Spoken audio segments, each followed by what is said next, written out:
Garden department मार्फत वृक्ष अधिनियमच्या अंतर्गत जो काही मॅक्सिमम पॉसिबल दंड आहे त्यासाठी आम्ही नोटिफिकेशन केलेली आहे.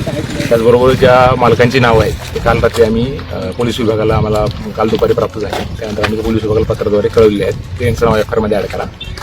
अवैध बांधकामचं सुद्धा या ठिकाणी कंपाऊंड वॉलचं काम झालेलं दिसून येतं. त्याचा दंड सुद्धा आकारण्यात यावा त्यासाठी आम्ही सूचना आमच्या बांधकाम विभागाचे जे त्यांना दिलेले आणि त्याचबरोबर फॉरेस्ट डिपार्टमेंटचं जे काही झाडांचं मूल्यांकन आहे तो अधिक आमचा असलेला तो दंड वृक्ष अधिनियमच्या अंतर्गत असलेला ते आणि त्यांना एक संधी आम्ही देऊ. त्यांचं म्हणणं आहे ह्यापूर्वी आम्ही 48 संधी दिली, त्याने आम्हाला काही कुठलंही उत्तर दिलेलं नाही. त्यांना त्यांची बाजू मांडण्यासाठी एक अंतिम संधी म्हणून अजून एकदा व्हॅल्युएशन करू. व्हॅल्युएशनचा त्यांना आम्ही अंतिम संधी देऊ आणि त्यानंतर ते योग्य आढळून आल्यास आणि त्यांना जे काय ह्याच्यानुसार दंड होईल तो मी आकारू.